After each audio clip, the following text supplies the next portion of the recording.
నమస్తే, విధాత న్యూస్కి స్వాగతం. ప్రస్తుతం మనం స్టూడియోలో ఉడుముల సుధాకర్ రెడ్డి, తెలుగు రాష్ట్రాల్లో జర్నలిస్టులకు చాలా సుపరిచితమైన పేరు ఇది. ఆయన పరిశోధనాత్మక జర్నలిస్టే కాదు, మైక్రోబయాలజిస్టు, తర్వాత లాయరు, అనేక సంచలన వార్తలు రాసి జాతీయ అంతర్జాతీయ అవార్డులను అందుకున్న వ్యక్తి మనతో ఉన్నారు. ఇప్పుడు తెలుగు రాష్ట్రాలను కుదిపేస్తున్న ఫోన్ ట్యాపింగ్ విషయంలో ఆయన అడిగి మరిన్ని సమాచారం తీసుకుందాం. అసలు ఫోన్ ట్యాపింగ్ అంటే ఏంటి, అది ఎలా జరుగుతుంది, దాని పర్యవసానాలు ఏంటి, దానికి ఉన్న టెక్నాలజీ ఏంటి అనే విషయాలన్నీ ఆయనతో సమగ్రంగా మాట్లాడే ప్రయత్నం చేద్దాం. నమస్తే సుధాకర్ రెడ్డి గారు.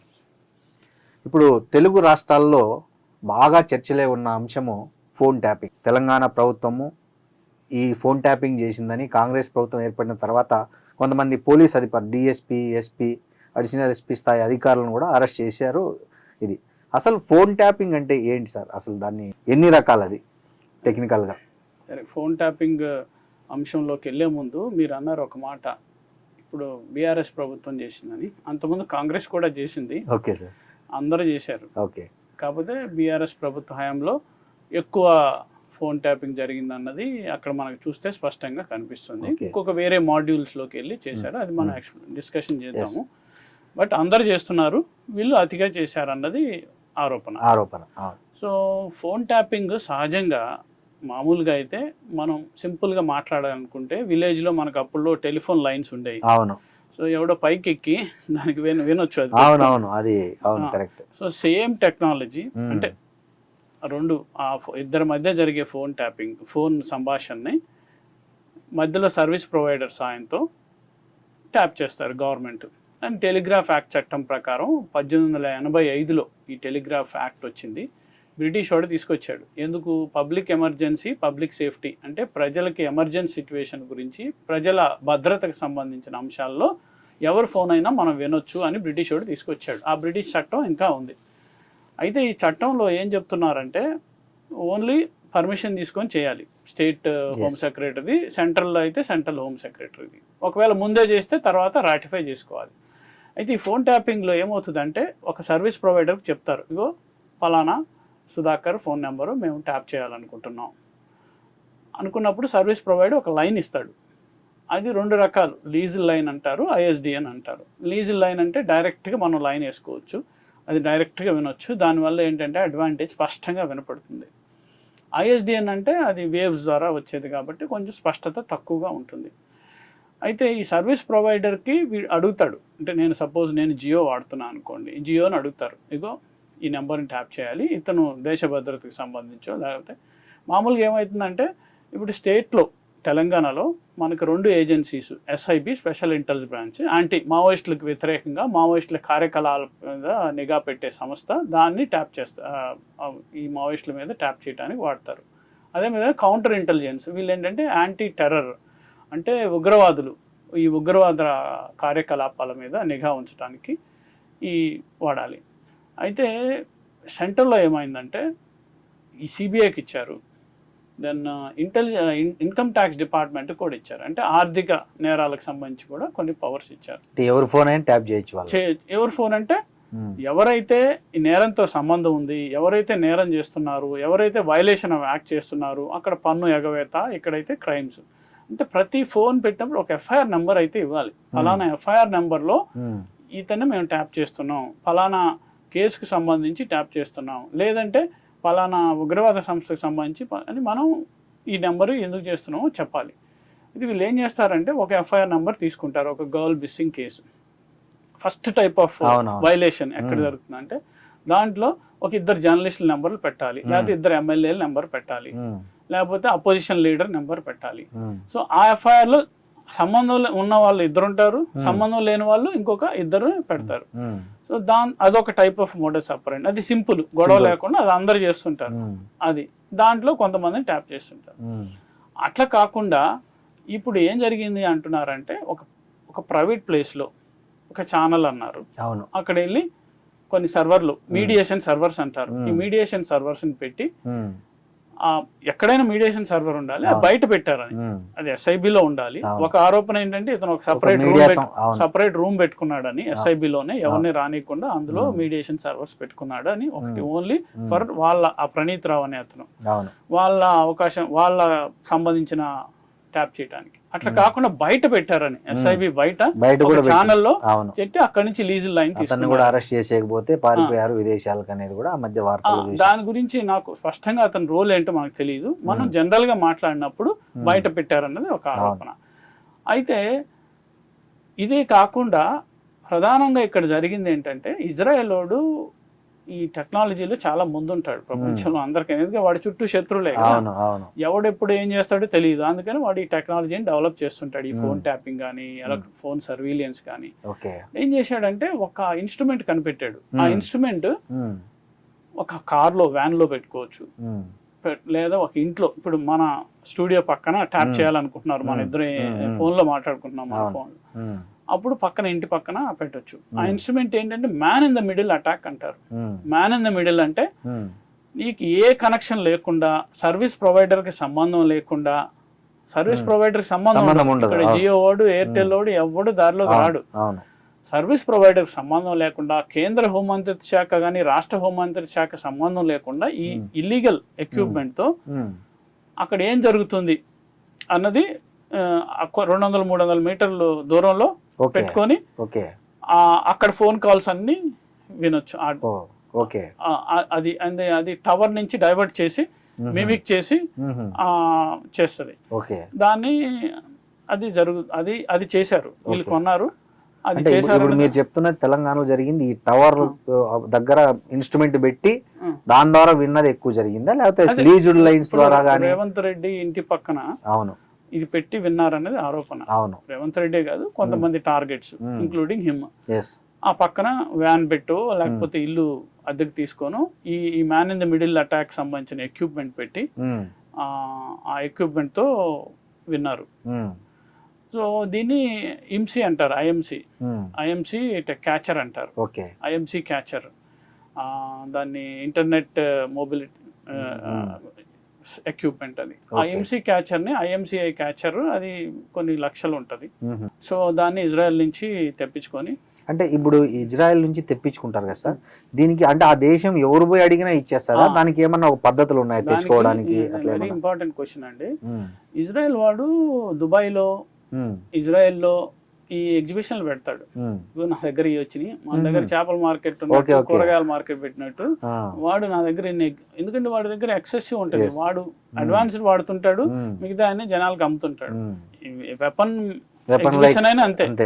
సో అది పెట్టినప్పుడు మన వాళ్ళు జీవోలు ఇష్యూ చేశారు. మీరు చూస్తే జీవోలు నేను రాశాను ఒక వార్త గతంలో, ఆంధ్ర నుంచి వెళ్ళారు, ఉమ్మడి ఆంధ్ర ఉన్నప్పుడు వెళ్ళారు, వెళ్ళి ఇజ్రాయెల్ వెళ్ళి లేకపోతే దుబాయ్ వెళ్ళి ఎగ్జిబిషన్ లో పాల్గొంటారు. ఆ ఎగ్జిబిషన్ కి ఏదో ఒక పేరు ఇస్తాడు. అవును.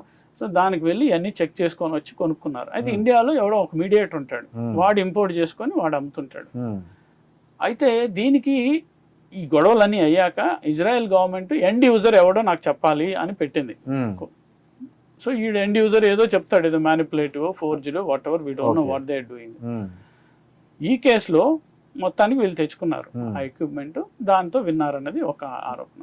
అపార్ట్ ఫ్రమ్ ఈ దొంగ నెంబర్లు, ఒక FIR కాపీలో నెంబర్లు పెట్టడం వేరే వాళ్ళవి, ఇంకొక ఇక్కడే స్పెషల్ రూమ్ పెట్టుకొని చేయటం, అదే మాదిరిగా వేరే ఛానల్లోనో ఇంకా బయట ఎక్కడో ఒక ఫ్లాట్ లోనో ఎక్కడో ఒక సర్వర్స్ పెట్టి చేయటం, లీజ్ లైన్.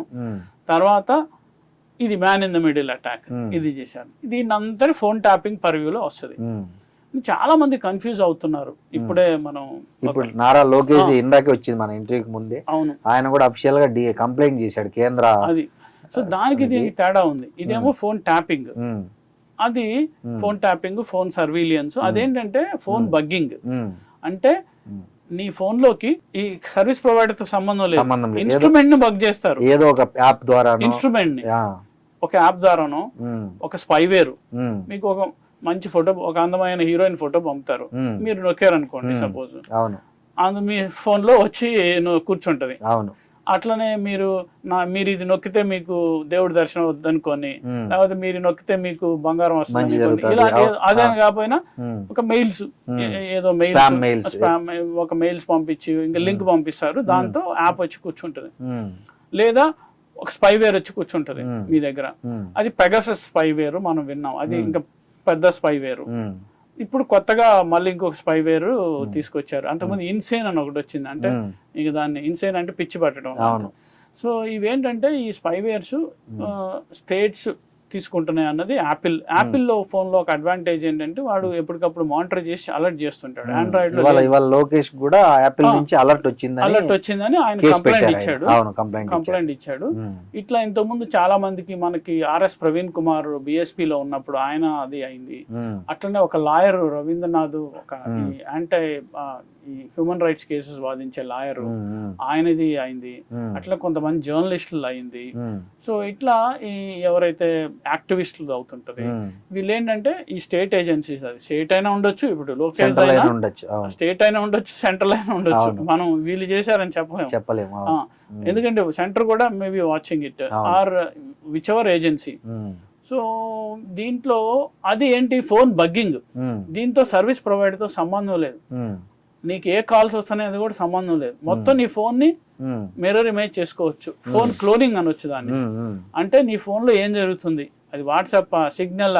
ఇప్పుడు ఇందులో ఏంటి, ఫోన్ ట్యాపింగ్ లో only regular calls, WhatsApp calls అవి చేయడానికి లేదు, సిగ్నల్ వాట్సాప్ కాల్ అవి చేయడానికి లేదు. ఇప్పుడు ఒకవేళ నీ ఫోన్ బగ్గింగ్ చేస్తే వాట్సాప్ కాల్ కూడా వినొచ్చు.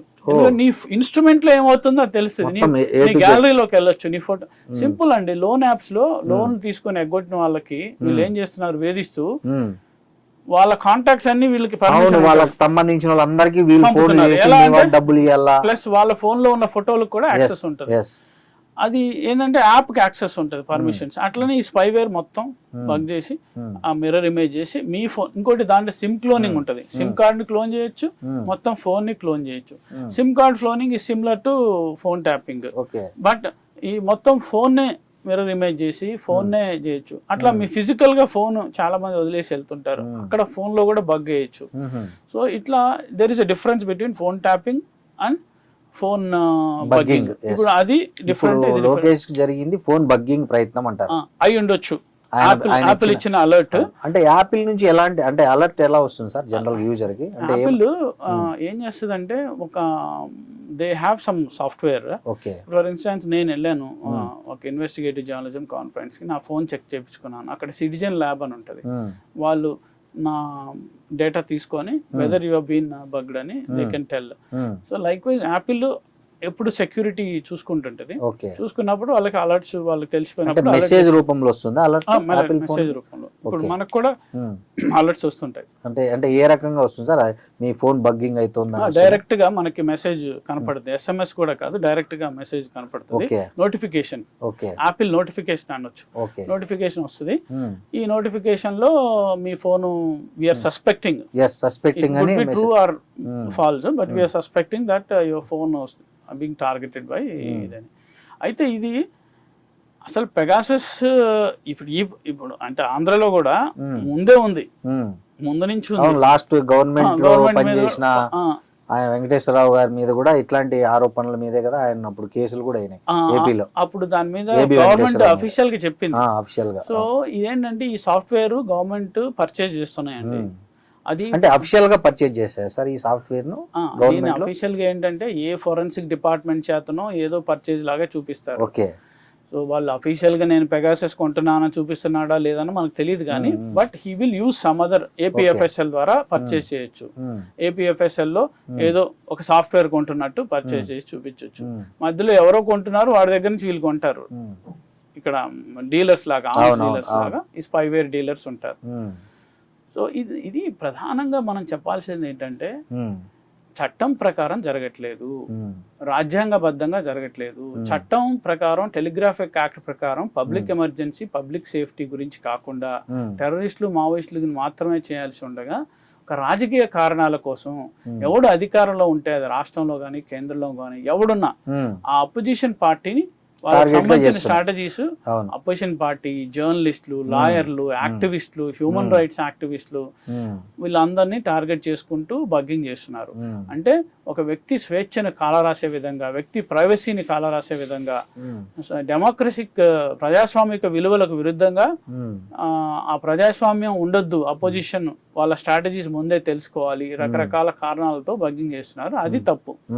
ఫోన్ ట్యాపింగ్ తప్పు కాదు, ఎందుకంటే it is good. Some instance చాలా కేసెస్ మీరు అన్నట్లు తీవ్రవాదుల విషయంలో, ఆర్థిక నేరాల విషయంలో మంచిదేమో కానీ రాజకీయ వేధింపుల కోసం, రాజకీయ ప్రత్యర్థుల వ్యూహాలు, వాళ్ళతో ఎవరు టచ్ లో ఉన్నారనే దాన్ని పసిగట్టడం కోసం అనేది చాలా ఆందోళనకరమైన విషయం. ఏంటంటే సార్, మనం అబ్జర్వ్ చేస్తే ఇప్పుడు తెలంగాణ కేసులో ప్రణీత్ రావు, భుజంగ్ రావు, ఆయన ప్రభాకర్ రావు, వీళ్ళందరూ అంటే ఒక వర్గం సంబంధించిన వ్యక్తులే. అంటే సహజంగా ఏం జరుగుతుంటది, ఇంటెలిజెన్స్ లో వాళ్ళ వర్గం వాళ్ళు పెట్టుకుంటారు. అది ఆంధ్రాలో అవుతుంది, తెలంగాణలో అవుతుంది. అది ఇట్స్ నాట్.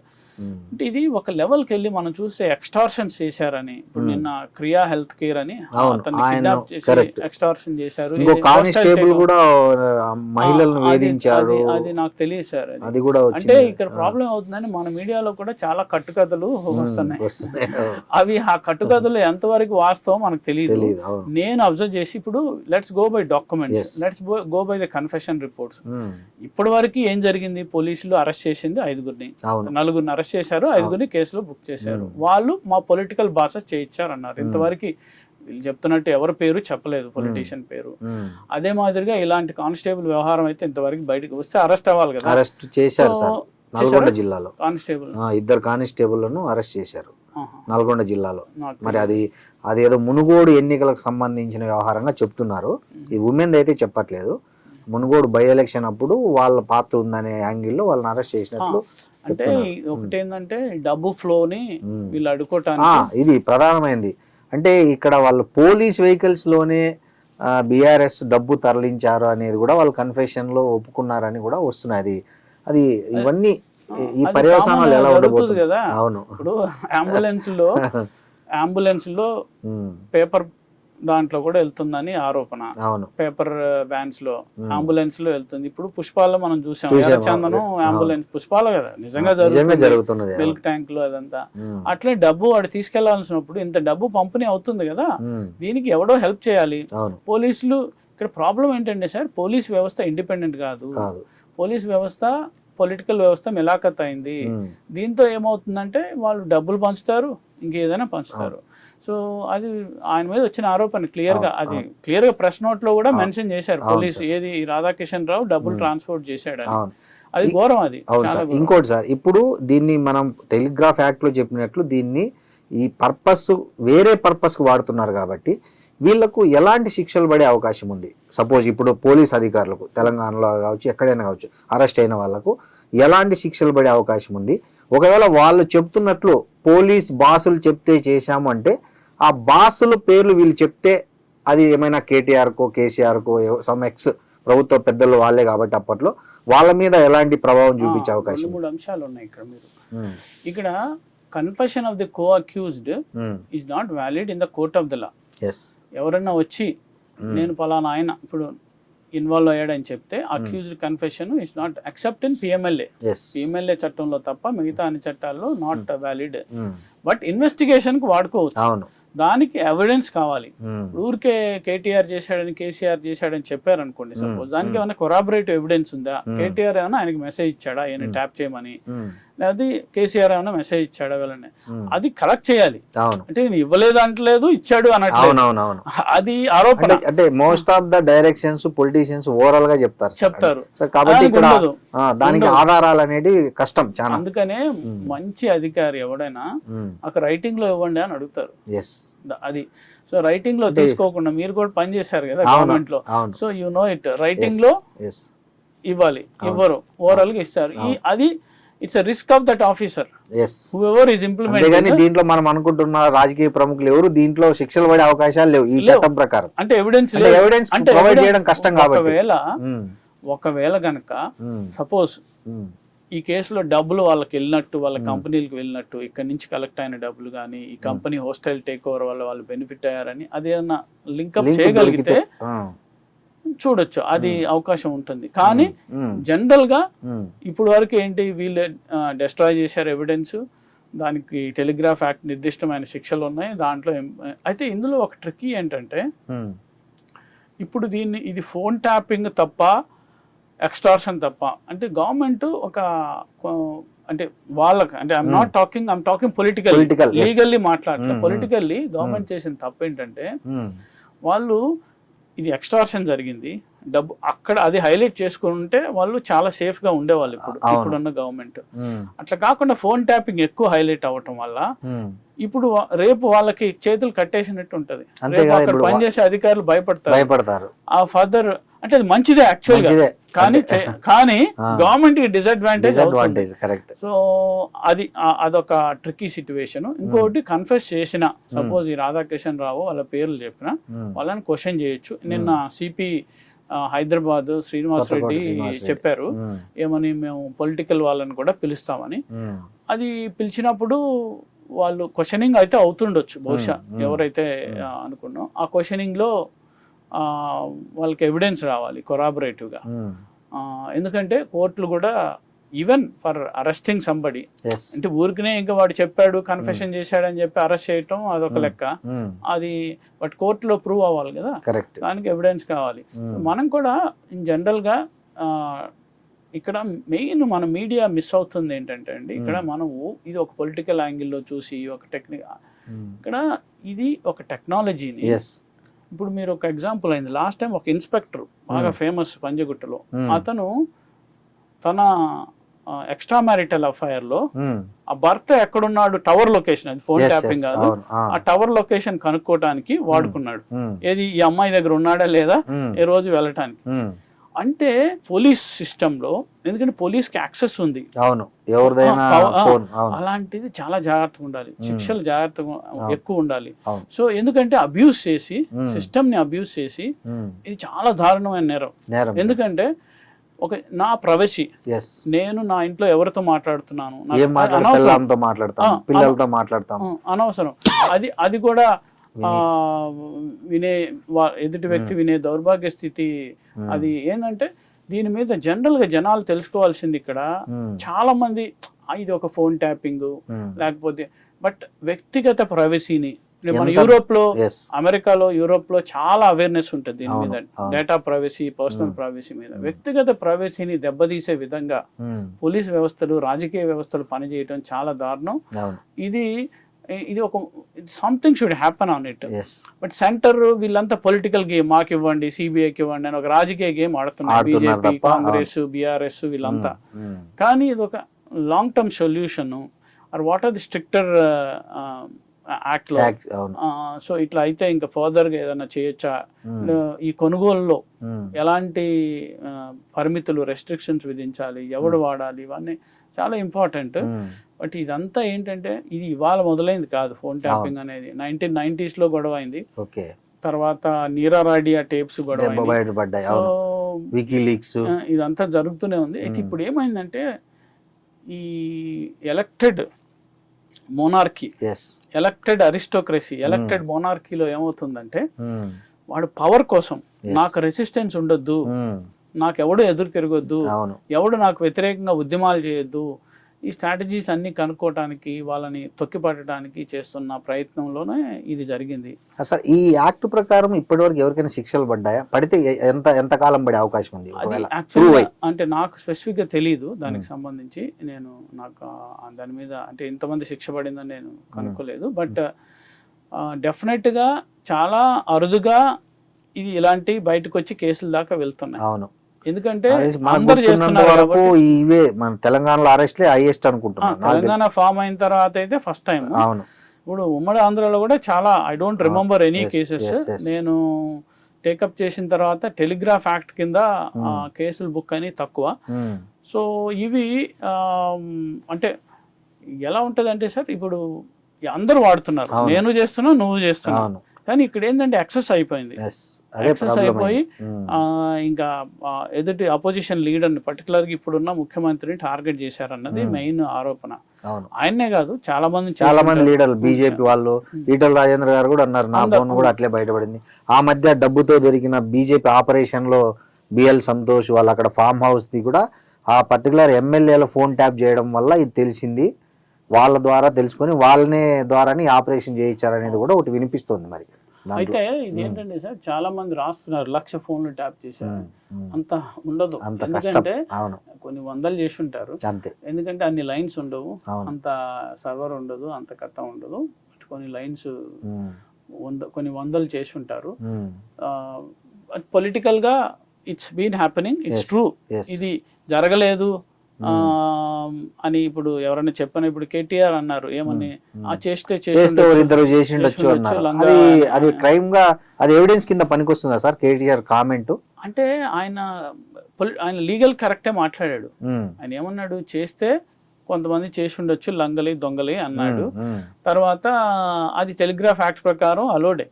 ఏది దొంగతనం కేసులో ఉన్నాడు, లేకపోతే దేశానికి భద్రత, లేకపోతే టెక్నికల్ గా is okay. He didn't say that I ordered అని ఏమనలేదు, ఎవడో ఒప్పుకోడు కదా. సో ఆయన చేసాడే మనం చెప్పలేము, ఆరోపణ. సో అయితే ఇక్కడ ఒక ప్రశ్న ఇప్పుడున్న ప్రభుత్వానికి, మీరు చేస్తున్నారా, ఆపేశారా? మీరు ఓన్లీ మావోయిస్టులు టెర్రరిస్టులు చేస్తున్నారా, పొలిటికల్ గా వాడుకున్నారా లేదా? ఒక ప్రశ్న. కేంద్ర ప్రభుత్వం ఇన్ని చెప్తున్నారు, బీజేపీ వాళ్ళు మీరు చేస్తున్నారా లేదా? ఒక ప్రశ్న, గతంలో కాంగ్రెస్ ప్రభుత్వం చేసిందా లేదా? అయితే వాడు చేశాడు గతంలో కాబట్టి నేను చేస్తాను, అది కరెక్ట్ కాదు. సో దీనికి ఎక్కడో ఒక ముగింపు రావాలి, ఒక మంచి ప్రయత్నం, ఈ కేసు బయటికి రావటం, ఇది ప్రజల్లో రావాలి సార్. ఇది ఎవరికి ఏంటంటే ఇది ఒక తమాషలాగా చూస్తున్నారు. అయితే అట్లా కాకుండా అది నా ప్రైవసీ. ఇప్పుడు ఇంకోటి వచ్చింది సార్ పుకారు, అది సోషల్ మీడియాలో వైరల్ అవుతుంది. అంటే కొంతమంది రాజకీయ ప్రముఖులు సొంత వాళ్ళ కుటుంబ సభ్యుల మీద కూడా ఈ ఫోన్ ట్యాపింగ్ పెట్టి నిఘా పెట్టారు. దాంట్లో చాలా సంచలన విషయాలు వచ్చాయి.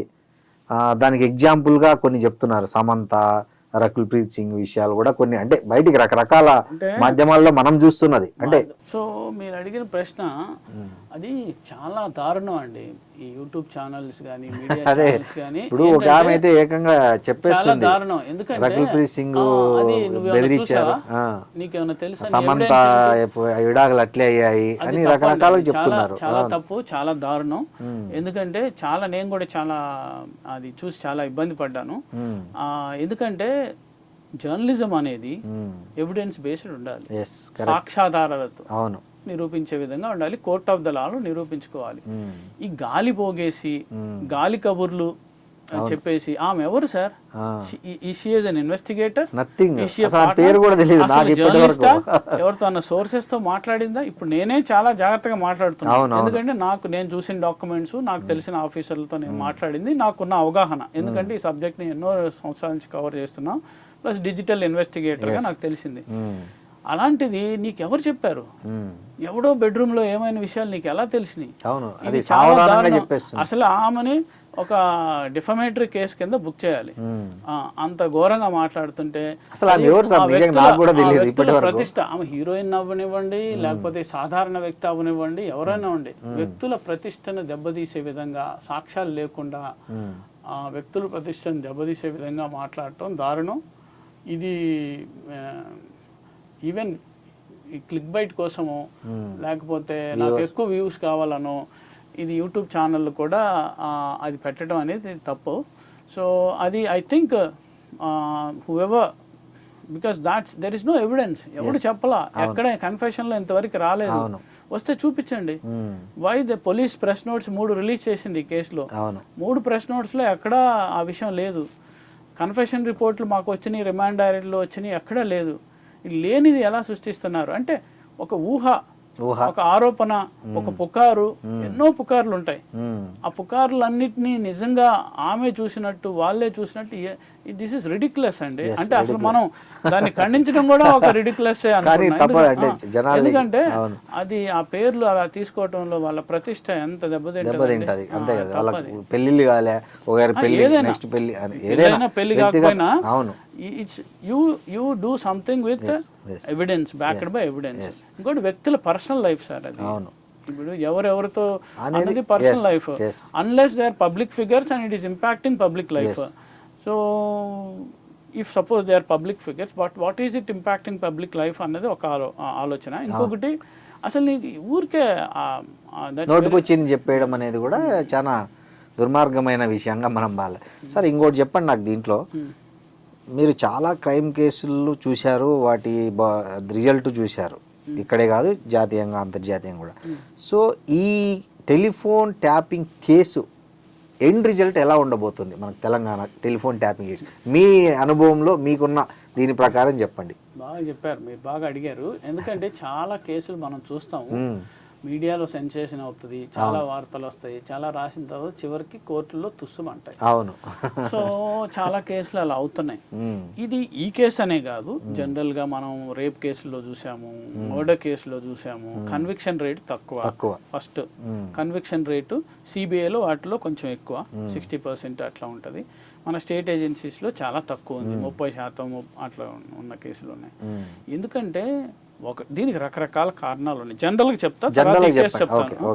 ఏంటంటే ఒకటి, ఒక పోలీస్ అధికారి ఎన్నో హ్యాండిల్ చేస్తుంటాడు కేసులు. ఎందుకంటే జనాభా ఎక్కువ, క్రైమ్స్ ఎక్కువ, ఉన్న ఆఫీసర్స్ తక్కువ. సో దేని మీద ఫోకస్ చేయరు, అదొక కారణం. రెండోది ఎవిడెన్స్ సరిగ్గా కలెక్ట్ చేయరు, సైంటిఫిక్ ఎవిడెన్స్ సరిగ్గా కలెక్ట్ చేయరు. తర్వాత ఏదో కొన్ని కేసుల మీద ఫోకస్ ఉంటుంది. తర్వాత కోర్టుల్లో కూడా విపరీతమైన జాప్యం జరుగుతుంది. ఈ విట్నెస్ చచ్చిపోతారు, లేకపోతే హాస్టైల్ అవుతారు, ఈ విట్నెస్ ప్రొటెక్షన్ ఉండదు, రకరకాల కారణాలు. పై కోర్టులో అప్పీల్ చేసుకునే అవకాశాలు కూడా ఉంటుంది కాబట్టి అది ఉండాలి పై కోర్టులో. బట్ ఇది క్విక్ గా జరగాలి. విట్నెస్లు లేట్ గా జరుగుతుంది, ఎందుకంటే కేసులు ఎక్కువ, జడ్జిలు తక్కువ, కోర్టులు తక్కువ. ఈ రకరకాల విట్నెస్ ప్రొటెక్షన్ ఉండదు, విట్నెస్ హాస్టైల్ అవుతారు, విట్నెస్ మ్యానిపులేషన్ అవుతుంది, కరప్షన్ అవుతుంది. ఎన్ని రకరకాల వల్ల కేసులు వీగిపోతున్నాయి, సరైన ప్రాసిక్యూషన్ ఫెయిల్ అవుతుంది. ఇప్పుడు మన పెద్ద పెద్ద బాంబ్ బ్లాస్ట్ కేసుల్లో ప్రాసిక్యూషన్ ఫెయిల్ అవుతుంది. అయితే ఈ ఫోన్ ట్యాపింగ్ విషయంలో కూడా ఇప్పుడు ఎంత ప్రూవ్ చేయగలరు అనేది పెద్ద ప్రశ్న అండి, $1 మిలియన్ ప్రశ్న కోర్టులో. ఎందుకంటే ఇప్పుడు ఒకటి, వాళ్ళు ఎవిడెన్స్ డిస్ట్రాయ్ చేశారు, అది రిట్రీవ్ చేయడం కష్టం అంటున్నారు.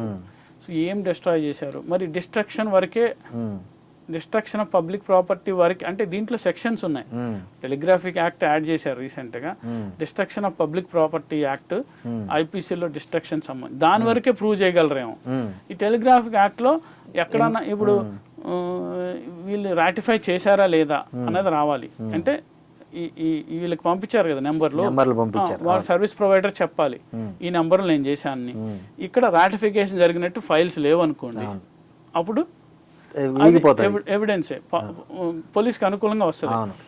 ఒకవేళ వాళ్ళు ఎవిడెన్స్ ఇచ్చి, సర్వీస్ ప్రొవైడర్ ఎవిడెన్స్ ఇచ్చి, ఒకవేళ సర్వీస్ ప్రొవైడర్ దగ్గర లేదనుకోండి, సపోజ్ మీరు అన్నట్టు మ్యాన్ ఇన్ ద మిడిల్, ఆ ఇన్స్ట్రుమెంట్ దొరకాలి అది దొరకాలి కదా. సో ఇది అంత తేలికేం కాదు.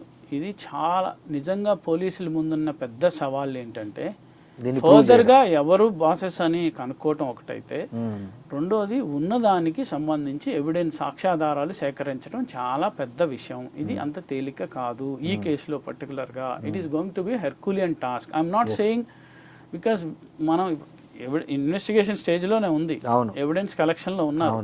బట్ సాలిడ్గా they found CC camera footage that they are trying to destroy that అని ఎలక్షన్స్ రోజున దే ఫౌండ్ డిస్ట్రాయిడ్. సో కొంత ఇదేమో అభూత కల్పన కాదు ఈ కేసు అంతా. ఈ కేసు జరిగింది ఫోన్ ట్యాపింగ్. ఇప్పటి వరకు ఉన్న ప్రాథమిక సాక్ష్యాధారాల ప్రకారం ప్రైమా ఫేసీ ఎవిడెన్స్ ఉంది, that is called prima facie evidence. But whether this evidence is enough for conviction, ఈ సాక్ష్యాధారాలు ఆ వ్యక్తులను ఎవరైతే ఆరోపణలు ఎదుర్కొంటున్నారో, ఎవరైతే అరెస్ట్ అయ్యారో, ఎవరైతే రేపు కోర్టులో విచారణ గురవుతారో వాళ్ళని కన్విక్ట్ చేయడానికి, వాళ్ళకి శిక్ష విధించడానికి సరిపోయే విధంగా ఉందా లేదా అనేది పెద్ద ప్రశ్న. ఇది ఫ్యూచర్లో, అంటే ఈ ఇన్వెస్టిగేషన్ టైంలో they have to get these evidence and link up and file. అప్పుడు ఒకవేళ ఎవిడెన్స్ బాగా సేకరించి కోర్టుని నమ్మించగలిగి ఆ కేసుని తొందరగా ట్రైల్ అయ్యి విట్నెస్లు సాక్ష్యాలు చెప్పి చేస్తే, ఎందుకంటే విట్నెస్లు ఉంటారు కదా, కానిస్టేబుల్స్ అదర్ ఉన్నారు కదా, అప్పుడు శిక్ష పడవచ్చు. ఆఫీసర్లకే పడుతుంది శిక్ష కూడా నాకు తెలిసినంత వరకు ఈ కేసులో పడితే కొడితే. అంటే అది అంటే మనం ముందే చెప్పలేము. అంటే మీరు అన్నట్లు రిటర్న్ ఆర్డర్స్ లేనప్పుడు పలానా బాస్ చెప్పినాడు అనడానికి కోర్టుకు కావాల్సింది సాక్ష్యం కదా మీరు అన్నట్లు. Maybe if suppose there is a witness between both of them or ఎవరైనా అప్రూవర్స్ అయ్యారనుకోండి, ఇట్లా దెర్ ఆర్ సర్టన్ ఇది. It doesn't mean that whoever are political bosses will get away, but it depends on future. అసలు ఎవరు political bosses ఇంతవరకు పేర్లు రాలేదు, అన్ని ఊహాగానాలే. సో ఎవరున్నారు గవర్నమెంట్ లో దాన్ని బట్టి ఊహాగానాలు. బట్ ఈ పొలిటికల్ బాసెస్ వాళ్ళ రోల్ ఏంటి, వాళ్ళు నిజంగా చెప్పారా, వాళ్ళు బెనిఫిషియరియా, లేదా వీళ్ళే ఒక దందా నడిపించారా, ఎక్స్టార్షన్ దందా తెలియదు కదా. ఇదేంటంటే ఒకటి దారుణంగా ఏం జరుగుతుందంటే దీంట్లో మళ్ళీ బ్లాక్ మెయిలింగ్ కోణం కూడా ఉంది. ఇతరుల సంధ్య కన్వెన్షన్ ఎండి శ్రీధర్ అదే వాళ్ళు ఎఫ్ఐఆర్లు పెట్టారు కాబట్టి ఆయన ఆరోపణ ఆయన ఆరోపిస్తున్నాడు. ఇప్పుడు వరకు ఇవన్నీ ఆరోపణలేనండి, నిరూపితం కాలే ఎక్కడ కోర్టులో అయ్యేదాకా. అదే కదా ప్రాబ్లం. ఇప్పుడు మన టీవీల్లో కూడా చర్చల్లో యూట్యూబ్లో కానీ ఏం జరుగుతుంది, మన మీడియా ట్రయల్ అని మనం ఆల్రెడీ ఆ ఇష్యూ ఇంకా ఎక్కువగా ఇక్కడ ఎవరికి ఇష్టం వచ్చి ఆ సబ్జెక్ట్ ఎక్స్పర్ట్ ఉండరు, అయినా మాట్లాడతారు.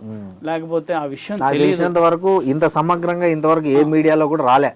అయితే ఫోన్ ట్యాపింగ్ సంబంధించి మీరు మాట్లాడిన విషయాలు ఇంత క్లారిటీగా ఇంతవరకు ఏ పేపర్లో కూడా చూడలే నేను, ఇంతవరకు ఏ మీడియాలో కూడా రాలే, మెయిన్ స్ట్రీమ్ మీడియాలో. ఆ విషయాలకు సంబంధించి అవగాహన ఉన్నోళ్ళు మాట్లాడి ప్లస్ ఆ సబ్జెక్ట్ ఉన్నోళ్ళు మాట్లాడితే బాగుంటుంది. ఇదంతా ఏదేదో మాట్లాడుతున్నారు సార్ యూట్యూబ్ ఛానల్స్లో కానీ మామూలు ఛానల్స్లో కానీ.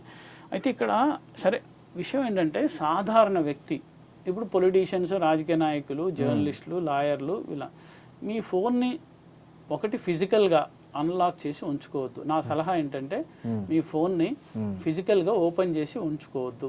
ఎవరైనా ఫిజికల్గా ఉన్నప్పుడు దాంట్లో ఏదైనా యాప్ వేయచ్చు, ఏదైనా వేయచ్చు. దానికి మీరు ఫేషియల్ రికగ్నిషన్.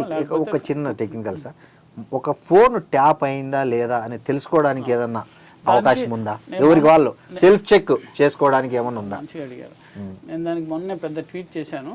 అందులో ఏంటంటే ఒకటి అంటే కొన్ని జనరల్ సిమ్టమ్స్ ఉన్నాయి. అవును, ఇది నేను కనుక్కోవచ్చు, ఫోన్ ట్యాప్ అయితే అందరు కనుక్కోవచ్చు కదా. అవునవును. కానీ జనరల్ సిమ్టమ్స్ అంటే ప్రతి ఒక్కరు ఒకటి ఫోన్లో సడన్గా అంటే మనం రెగ్యులర్ కాల్ చేసినప్పుడు సడన్గా సౌండ్స్ వినపడ్డాయి అనుకోండి, అంటే సౌండ్స్ వినపడినాయి అన్ని ఇప్పుడు పక్క నుంచి ఎవడన్నా అరిస్తే సౌండ్ అదే కాకపో, బట్ జనరల్గా ఈ క్రాక్లింగ్ సౌండ్, అది కిర్ర అన్నట్టు వచ్చిన సౌండ్స్, ఇలాంటి సౌండ్స్ ఒక symptom, one of the symptom. I'm not saying battery తొందరగా డ్రైన్ అయిపోతుంది. బ్యాటరీ మరీ పాతది అయి ఉండి అప్పుడు డ్రైన్ అయితే అది వేరు, బట్ బ్యాటరీ డ్రైన్ అవుతుంది అనుకోండి, అది డేటా యూసేజ్ ఎక్కువ అవుతుంది. అంటే some app, some spyware running in the background, data usage main గా crackling sound in between, then phone battery, then data, ఇవి ఎక్కువ జనరల్ హీట్ ఎక్కిపోతుంటాయి. అదే హీట్ ఎక్కిపోవటం కూడా, బ్యాటరీ అయిపోవటం, ఫోన్ హీట్ ఎక్కిపోవటం, ఇదంతా. సో ఇవన్నీ మిక్సర్ ఆఫ్ ఇది ఉంటే we can say that it maybe సందేహం పడడానికి ఈ బేసిక్ లక్షణాలు. ఇంకోటి మనం చేసే పని అసలు ఫోన్ ట్యాపింగ్ అవకాశం మనం ఉన్నామా లేదా, ఎందుకంటే ప్రతి ఒక్కరు ఫోన్ ట్యాప్ చేయరు కదా. కరెక్ట్.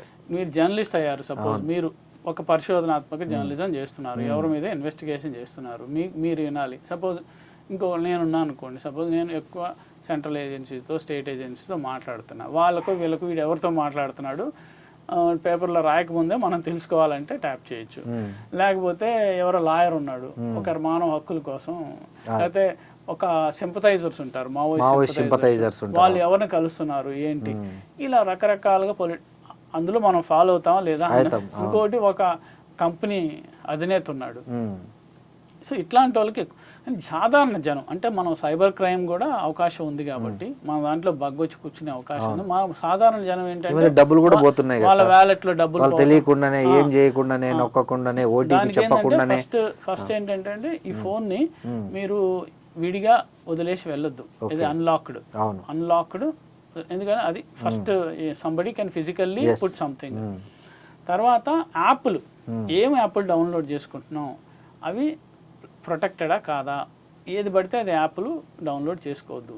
చేసుకున్న యాప్ల్లో కూడా పర్మిషన్స్ ఏమి ఇచ్చాం, అసలు ఆ యాప్కి పర్మిషన్ అవసరమా. కొన్ని యాప్లు కెమెరా పర్మిషన్ అడుగుతాయి, అంటే మనం ఎప్పుడు ఆన్ చేసి పెట్టినా ఆ కెమెరా మొత్తం చూస్తుంటది. కొన్ని మైక్రోఫోన్ పర్మిషన్ ఉంటుంది, అంటే మన సంభాషణ వినొచ్చు. అట్లా కొన్ని కాంటాక్ట్స్ పర్మిషన్ ఉంటుంది, కొన్ని ఫోటోలు, మెసేజ్ రీడింగ్ కూడా అడుగుతుంది. యాప్ కి అవసరమా లేదా, లొకేషన్ లొకేషన్ కూడా అవసరం లేని ఇవ్వద్దు పర్మిషన్స్. అసలు ముందు సరైన యాప్లు డౌన్లోడ్ చేసుకోవాలి. అవి మంచి ఎక్కువ భద్రతా పరంగా ఎక్కువ మంది డౌన్లోడ్ చేసుకున్నవి ఇవన్నీ.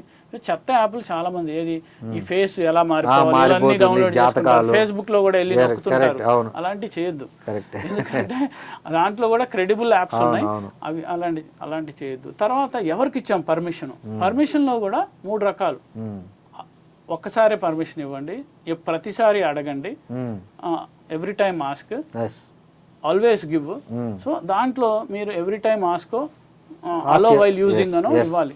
సో అట్లా పర్మిషన్స్ ఇచ్చేది యాప్స్కి ఒకటి జాగ్రత్త. ఇంకోటి చాలా మంది, నేను ప్రతిసారి చెప్తుంటాను మన డిజిటల్ సేఫ్టీ క్లాసుల్లో కూడా, ఒక బిర్యానీ తింటారు ఇంత డబ్బులు పెట్టి, ఒక హలీం తింటారు, లేకపోతే ఒక సినిమాకి వెళ్తే ఒక 800, 500, 1000 రూపాయలు అవుతుంది కదా, అదే పెట్టి ఒక యాంటీ వైరస్ సాఫ్ట్వేర్ చాలా ఉంటాయి. చాలా నేను అంటే మనం నెట్ నుంచి డౌన్లోడ్ చేసుకోవచ్చా డైరెక్ట్ గా? అమౌంట్ వాళ్ళ యాప్స్ ఉన్నాయి, వాళ్ళకి అంటే చాలా ప్రెస్టీజియస్ కంపెనీలు ఉన్నాయి, ఏవిజీ అని, ఇట్లా వాటిని, అంటే నేను ఐఎమ్ నాట్ పర్టికులర్ కంపెనీ అని కాదు కానీ ఉన్న నేను వాడేది అది. సో మెకఫీ ఇలా చాలా ఉన్నాయి, నార్టన్, ఇవన్నీ ఏంటంటే మీరు ఒక నెలకి ఇంత అంటే మామూలు ఫ్రీగా కూడా ఉంది, కొన్ని సర్వీసెస్ ఉంటాయి. ప్రీమియం అంటే ఒక 500 ఎంత కట్టాలి ఇయర్ కా సార్? అది ఇట్ డిపెండ్స్. కొన్ని యాప్స్ ఏమో నెలకు ఉన్నాయి, కొన్ని ఇయర్లకు కూడా తీసుకోవచ్చు. చాలా తక్కువ, మనకి నేను చెప్పినట్టు ఒక బిర్యానీ తిన్నట్టు చేసుకుంటే అది క్లీనప్ చేసుకోవచ్చు. సస్పీషియస్ ఉంటే చెప్తుంది. ప్లస్ మీ జీమెయిల్ ఎక్కడన్నా అది ఆన్లైన్లో కూడా చెక్ చేసుకోవచ్చు. amipune.com అని ఉంది, అక్కడికి వెళ్ళి మీ జీమెయిల్ ఇంతకుముందు ఎప్పుడైనా ఎవరన్నా హ్యాక్ అయిందా అన్నది కూడా తెలుసుకోవచ్చు. సో ఇవి బేసిక్ సేఫ్టీ టిప్స్ ఎవరికైనా. ఇప్పుడు ఇంకొకటి మామూలుగా అనేది ఏంటంటే, నేను అంటే యాపిల్ ఐఫోన్ అందరిని కొనుక్కోమని చెప్పట్లేదు, కంపారిటివ్గా ఆండ్రాయిడ్ ఫోన్తో పోల్చుకుంటే యాపిల్ ఫోను రిలేటివ్గా సేఫర్ అంటారు.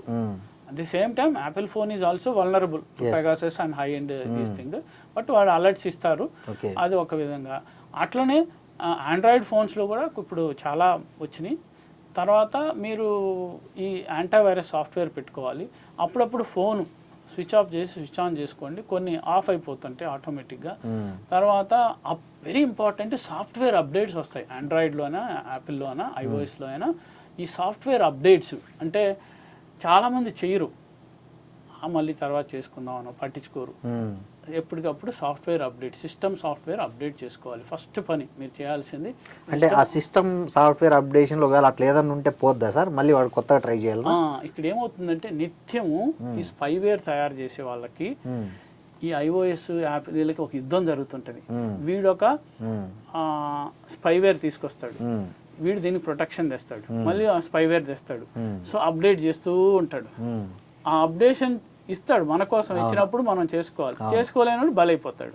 నేను అనేది ఇప్పుడు సాఫ్ట్వేర్ అప్డేషన్ చేసినాం అనుకోండి, అంతకుముందు సాఫ్ట్వేర్లో బగ్గులు ఇట్లాంటివి ఏమైనా ఉంటాయి కదా ఇన్స్టాల్ అయ్యేటివి, అవి పని చేయకుండా అయిపోతాయా లేకపోతే అవి స్టిల్ పని చేస్తాయా? ఇట్ డిపెండ్స్, అంటే it depends.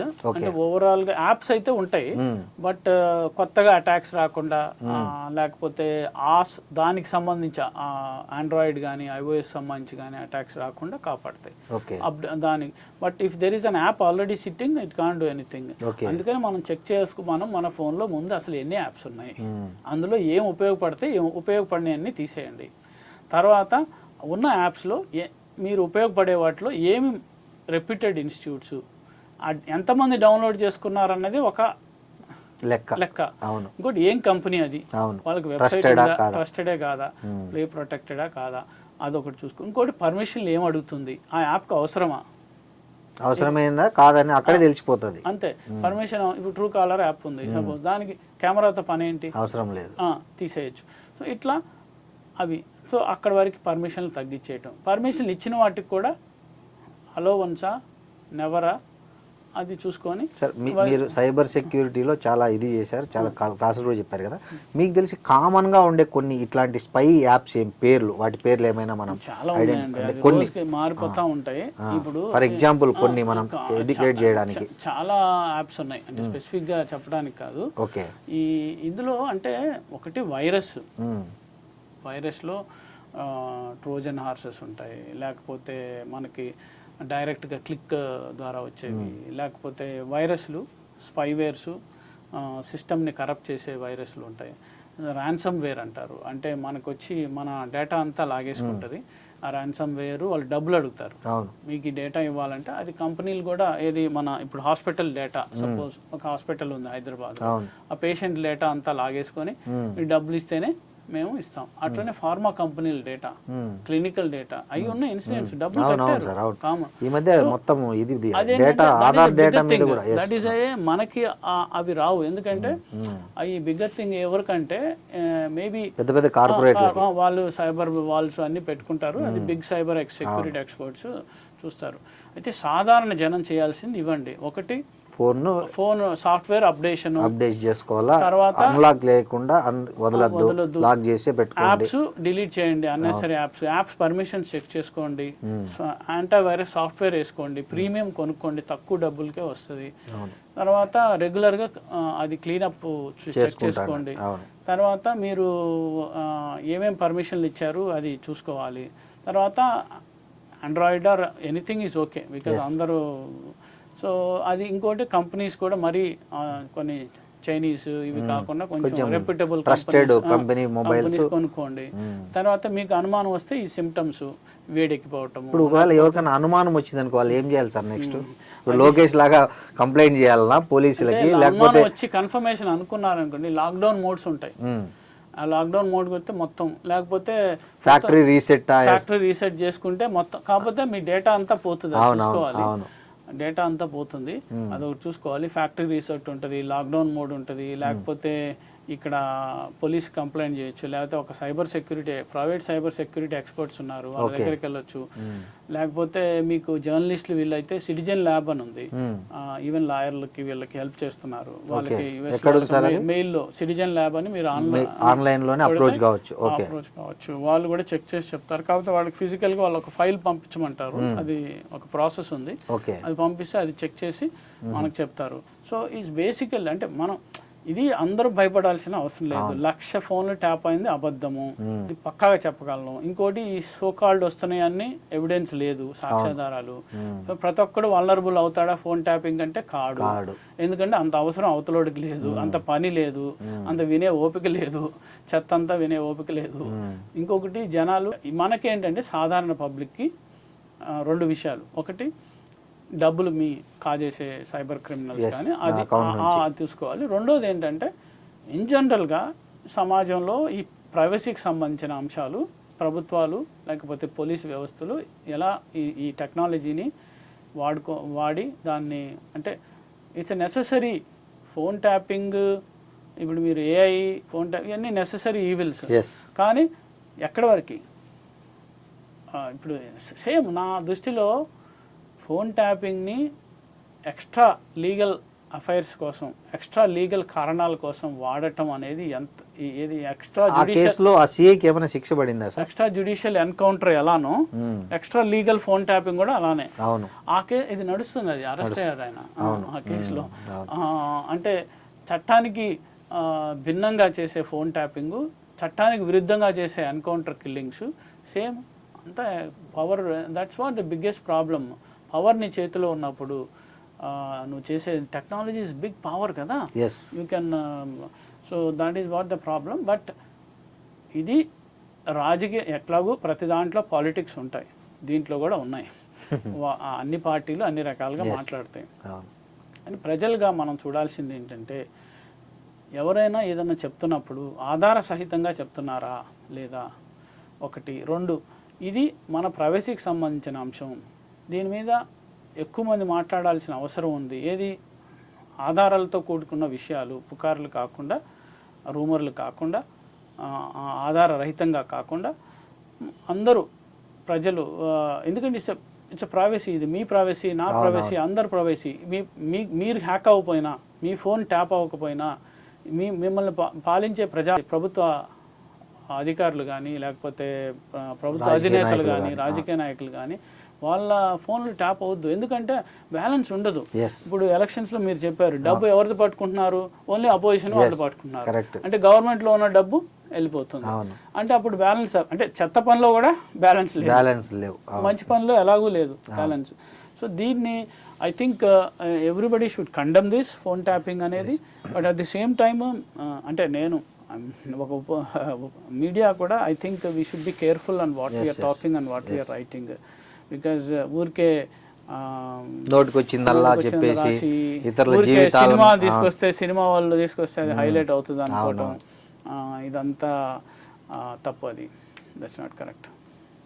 Thank you sir. చాలా విలువైన సమగ్రమైన వివరణ, విషయ స్పష్టతతో ఇవాళ ఫోన్ ట్యాపింగ్ గురించి అందరికీ అర్థమయ్యే విధంగా చాలా అద్భుతంగా వివరించారు. థ్యాంక్ యూ సుధాకర్ రెడ్డి గారు.